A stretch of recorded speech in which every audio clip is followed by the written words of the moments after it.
Ils ont arraché le voile de la fille extraterrestre pour se moquer de ses cicatrices.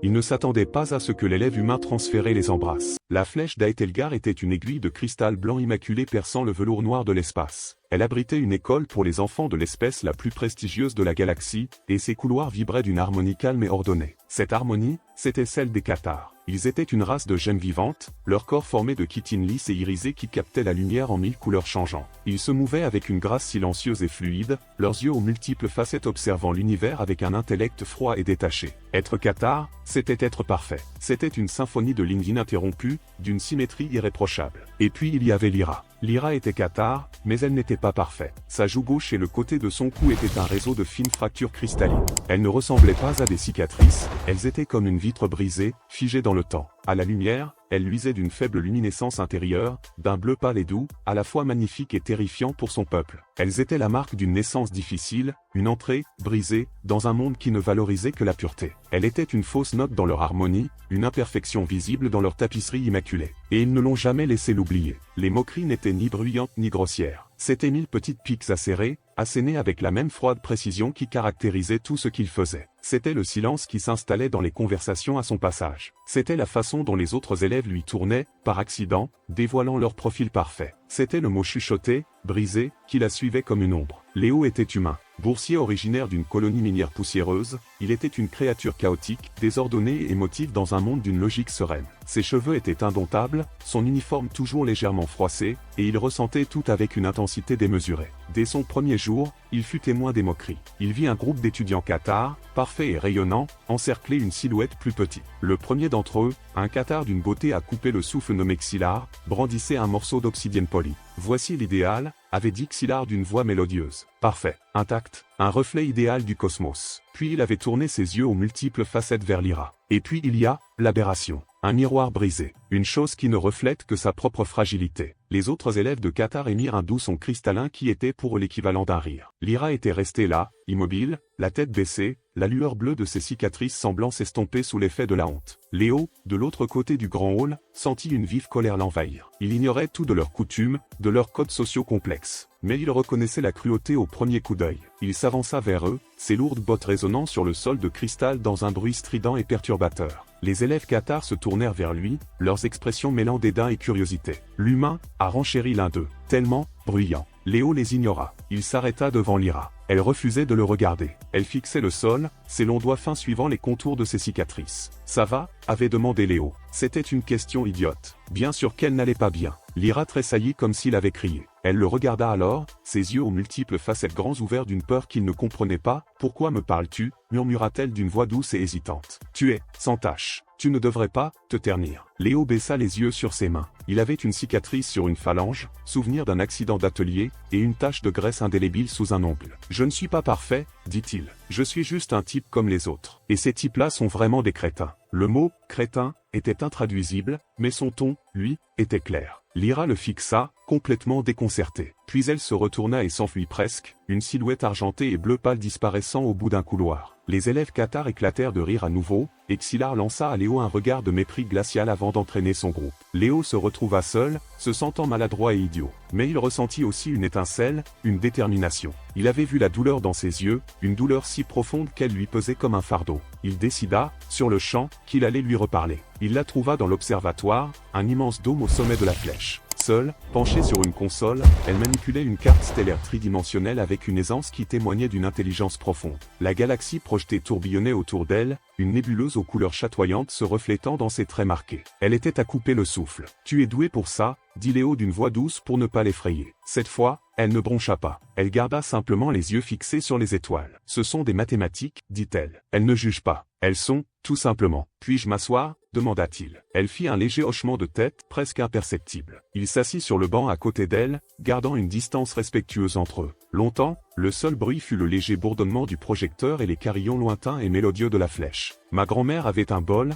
dit soudain Léo. Lyra finit par se tourner vers lui, l'air perplexe. « Un bol » ? « Oui, un bol en céramique. Elle l'a laissé tomber une fois. Il s'est brisé en une douzaine de morceaux. Elle était inconsolable. Mais elle ne l'a pas jeté. Elle a passé des semaines à ramasser tous les morceaux. Elle les a nettoyés, puis elle a préparé une sorte de lac doré appelé kintsugi, et elle a reconstitué le bol, morceau par morceau. Les fissures étaient toujours là, mais maintenant elles étaient remplies de magnifiques veines dorées. Elle disait qu'il était plus beau qu'avant de se briser. Elle disait que les fissures faisaient désormais partie de son histoire. Lyra resta silencieuse, le regard fixé sur son visage. Il pouvait voir qu'elle tentait de comprendre l'étrange et chaotique logique humaine. Mais il était cassé, dit-elle, le mot ayant un goût de cendre dans la bouche. Oui, dit Léo, mais elle était aussi guérie. Les cicatrices l'ont rendue plus forte et plus intéressante. On a un mot pour ça chez nous, wabi-sabi. C'est l'idée qu'il y a de la beauté dans l'imperfection, dans les choses qui sont anciennes, usées ou cassées. Il la regarda alors, vraiment, non comme un spécimen à plaindre, mais comme une personne. Son regard parcourut doucement les lignes bleues lumineuses de son visage. Tes cicatrices, dit-il d'une voix à peine audible. Elles sont comme lors du kintsugi. Elles font partie de ton histoire. Des larmes, cette chose salée et humaine que Lyra n'avait jamais vue d'aussi près,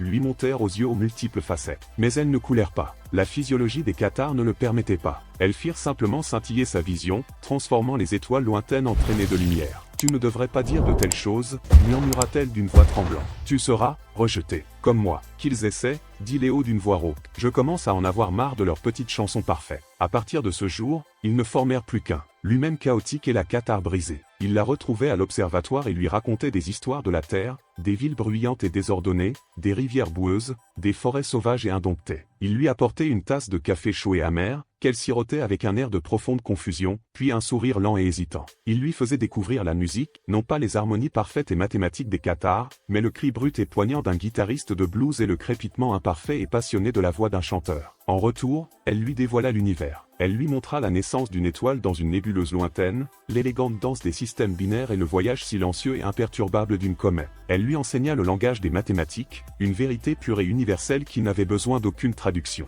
Dans le calme de l'observatoire, entourés d'étoiles silencieuses et attentives, ils trouvèrent une harmonie qui leur était propre, une mélodie tissée de chaos et de logique, de fragilité et de perfection. Bien sûr, Xylar et ses disciples l'ont vu. Ils ont vu l'humain, souiller, corrompre l'être imparfait. Leurs moqueries se sont faites plus acerbes, plus mordantes. Écoutez, lança Xylar un jour dans la grande salle à manger, sa voix résonnant entre les tables de cristal. L'éclat et le bruit. Il cherche à créer une nouvelle forme de dissonance. Une symphonie de défauts. Ses partisans approuvèrent en chœur. Léo sentit ses poings se serrer, mais Lyra posa doucement une main à 3 doigts sur son bras. Ne le fais pas, murmura-t-elle. C'est ce qu'ils veulent. Alors Léo a enduré. Il a enduré les regards, les chuchotements, le murmure constant et sourd de leur désapprobation collective. Il a enduré pour elle, car à chaque histoire qu'il racontait, à chaque tasse de café partagée, il voyait la lumière dans ses cicatrices s'intensifier un peu plus. Il la voyait se redresser un peu plus. Lentement, patiemment, il l'aidait à se reconstruire, avec de l'or. Le point de rupture survint lors de la convocation annuelle de l'harmonie. C'était l'événement le plus officiel de l'année,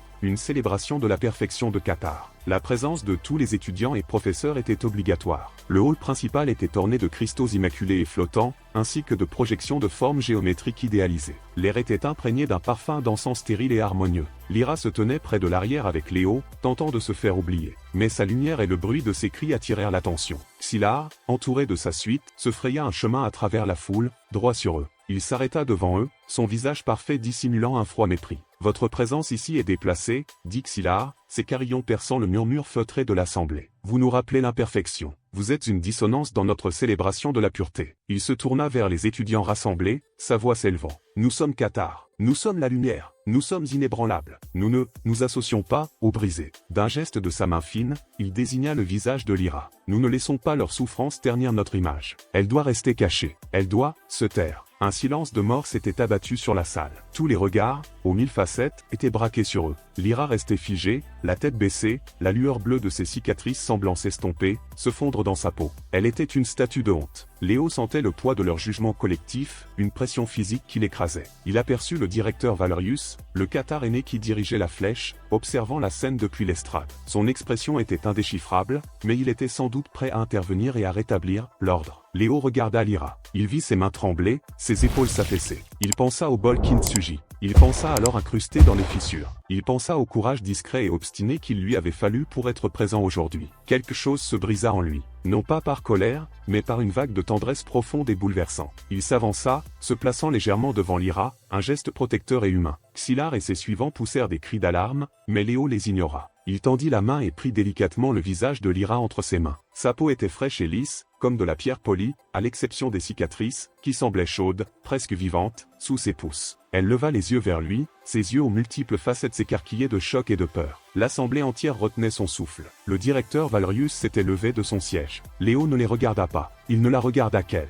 Il contempla le magnifique et complexe réseau de ses fractures, l'histoire qu'elle racontait et la force qu'elle représentait. Il vit l'univers dans son visage, non pas un reflet imparfait, mais la carte parfaite et unique d'une vie surmontée. Et il se pencha et l'embrassa. Ce n'était pas un baiser passionné. C'était un baiser doux et tendre, un simple effleurement de ses lèvres contre sa joue, juste au-dessus de la plus grande de ses cicatrices lumineuses. C'était un baiser de reconnaissance. Un baiser de défi. Un baiser qui disait « Je te vois. Je vois ta beauté. Et je n'ai pas peur. » Dans le hall silencieux et parfait de la flèche d'Aethelgar, c'était le son le plus fort que quiconque ait jamais entendu. Un murmure d'horreur parcourut les élèves cathares. C'était une violation. Une souillure. Un être humain, touchant leur idéal de pureté le plus sacré avec sa chair chaotique et émotionnelle. Xylar était tellement abasourdi qu'il ne put qu'émettre une série de carillons étouffés et furieux. Léo recula, mais sans quitter son visage des yeux. Il la regarda droit dans les yeux et, pour la première fois, il perçut quelque chose de nouveau dans leur profondeur complexe. Ce n'était ni de la honte, ni de la peur. C'était une lueur d'admiration. Puis, une larme unique et parfaite, une sphère d'eau pure et salée, s'échappa enfin de son œil. Elle traça un chemin le long de sa joue impeccable, une ligne nette, humide, merveilleusement imparfaite. C'était la première fois qu'elle pleurait. Le directeur Valerius, qui s'apprêtait à prononcer la punition la plus sévère jamais infligée à la flèche, s'arrêta. Il vit la larme. Il vit l'expression sur le visage de Lyra. Et pour la première fois de sa longue vie, si logique, le vieux cathare ne vit pas de défaut. Il vit un miracle. La séance ne reprit pas. Elle fut levée dans un silence confus et abasourdi. Le scandale de la flèche était sur toutes les lèvres. Mais la conversation évoluait. Léo et Lyra ne furent pas punis. Ils furent convoqués au bureau du directeur, une pièce aussi parfaite et impersonnelle que le reste de la flèche. Valerius ne les réprimanda pas. Il les interrogea. Il demanda à Léo, pourquoi. Léo lui parla du bol kintsugi. Il lui parla du wabi-sabi. Il évoqua la beauté de l'imperfection, non comme une insulte au cathare, mais comme un don. Une nouvelle façon de voir. Une chose parfaite est une chose statique, dit Léo. Elle n'a nulle part où évoluer. Mais une chose brisée doit trouver le moyen de guérir.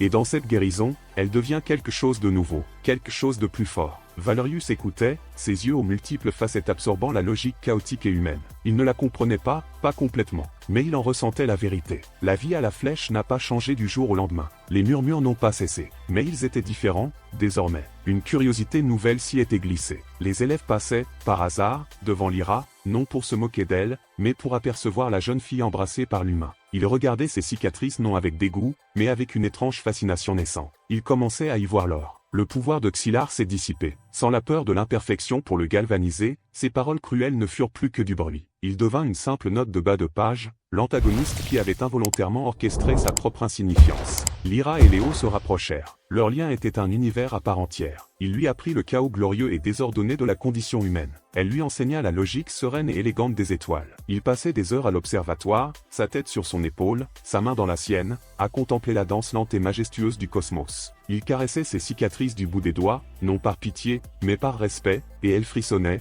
non de honte, mais de plaisir. Un jour, une nouvelle sculpture fit son apparition dans le hall central de la flèche. Œuvre du directeur Valerius en personne, elle représentait un cathare, élégant et gracieux, à la surface intentionnellement et magnifiquement fracturée. Les fissures étaient comblées d'un treillis d'or véritable qui captait la lumière et la renvoyait en mille étincelles chaudes et brillantes. C'était une étude du wabi-sabi. C'était des excuses. C'était une promesse. Lyra se tenait devant la statue avec Léo, sa main fermement serrée dans la sienne. Son regard passa de la statue dorée à son propre reflet dans le sol de cristal poli. Elle vit les lignes bleues lumineuses sur son visage et, pour la première fois, elle n'y vit aucune imperfection. Elle y vit une histoire. Elle vit sa propre carte des étoiles, unique et irremplaçable. Elle se tourna vers Léo, ses yeux aux mille facettes brillant d'une lumière qui lui était propre. Elle se pencha et, imitant le geste qui avait tout changé, elle l'embrassa sur la joue. C'était un baiser de remerciement, un baiser d'appartenance, un baiser qui disait « Tu m'as vu. Et maintenant, je me vois aussi ». Dans les couloirs immaculés et silencieux de la flèche d'Aethelgar, l'harmonie avait changé. Ce n'était plus une simple note parfaite, mais une symphonie complexe, riche et d'une beauté imparfaite. Son nom était Lyra.